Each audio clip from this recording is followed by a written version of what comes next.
Bonsoir, c'est la dernière semaine de campagne pour les législatives du 24 septembre, une période cruciale et souvent agitée pour les candidats des différents partis qui tentent ainsi de faire feu de tout bois pour conforter leurs chances auprès de l'électorat. Ce soir, nous recevons deux candidats à l'uninominal. Monsieur Fodé Mohamed Souma de la GECI, il est candidat à l'uninominal de son parti, la GECI, à Kaloum. Bienvenue. Bienvenue à vous. Aussi, nous avons M. Baba Soumaoro, aussi candidat à l'uninominal, mais cette fois-ci à Matoto, au compte du PEDN. Bonsoir. Bonsoir, monsieur. Bienvenue également dans cette émission. Merci.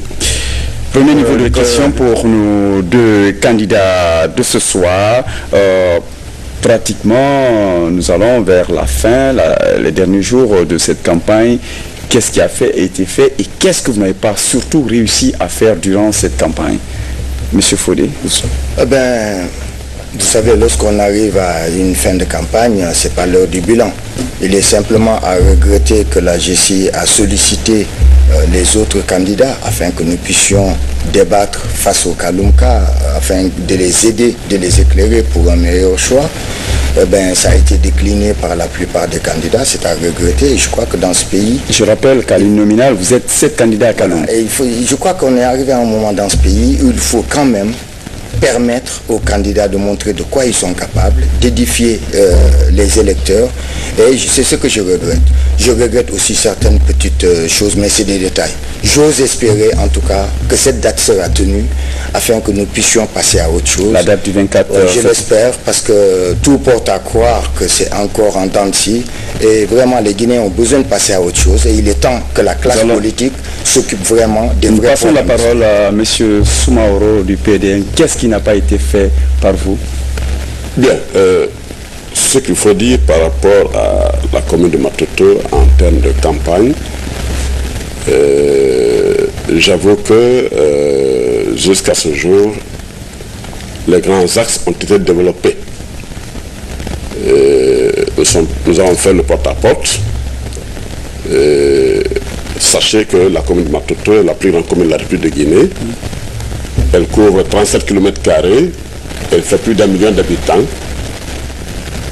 La commune de Matoto comprend 37 quartiers, donc ça n'a pas été une chose aisée pour nous de couvrir l'ensemble des quartiers parce que le plus important dans cette campagne, c'est effectivement de passer de porte en porte. Et beaucoup de partis sont également en course là-bas. Oui, tout à fait. Ça ne dit pas grand-chose. Face à la concurrence, qu'est-ce que vous pensez n'a pas été fait? Oui, je suis encore sur ma soeur parce qu'il y a encore des militants, des sympathisants du PDN qui continuent à réclamer le candidat à l'uninominal du parti, qui veulent le rencontrer, discuter avec lui face à face.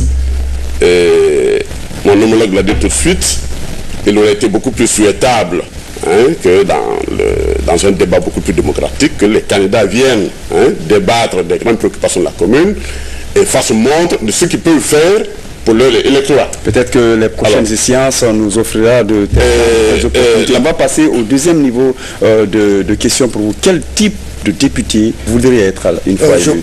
Je crois que, comme je l'ai regretté, l'absence de débat contradictoire, c'est aussi une façon de créer la césure par rapport au mérite.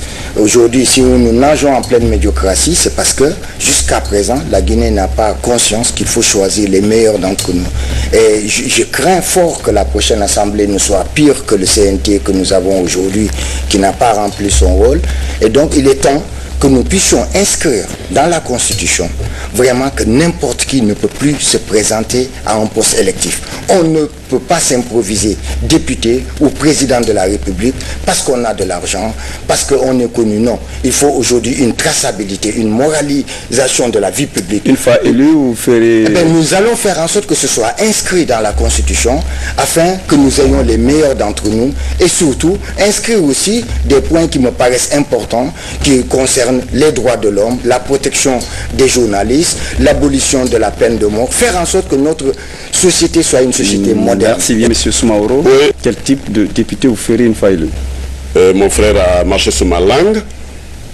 J'ai les mêmes grandes préoccupations de tout bon Guinéen pour dire que dorénavant, le souhait le plus ardent, parce que je l'ai constaté sur le terrain, La jeunesse de Guinée ne veut plus voir une caisse de résonance. Elle veut avoir une députation, une assemblée digne de ce nom, capable de gérer les grands défis qui interpellent notre société. Voilà. Là-dessus, c'est ce que je peux dire. Et là, vous pensez offrir une alternative? C'est-à-dire? C'est-à-dire que des députés vraiment qui ne seront pas dans les caisses de résonance. Non, bien sûr, bien sûr. Je le regrette toujours parce que je l'ai demandé la dernière fois, c'est une radio privée qui avait invité les différents candidats, 3 candidats de la commune de Matoto, l'UFR, le RPG Arc-en-Ciel, le PDN. J'étais le seul à répondre. Ça veut dire que les gens ont fui le débat. Dernier niveau de question, dites-nous de façon vraiment raisonnable et responsable, vous espérez avoir au moins combien de députés au sein de la future Assemblée nationale? Pour ce qui nous concerne, nous n'avons qu'un seul candidat à l'uninominal en ma personne. Je pense être aujourd'hui le candidat le mieux indiqué pour la commune de Kaloum. Kaloum, c'est là-bas que je suis né, c'est là-bas que se trouve le siège. C'est là où ma famille a marqué son empreinte politique, a commencé par mon père Elhadji Amara Souma.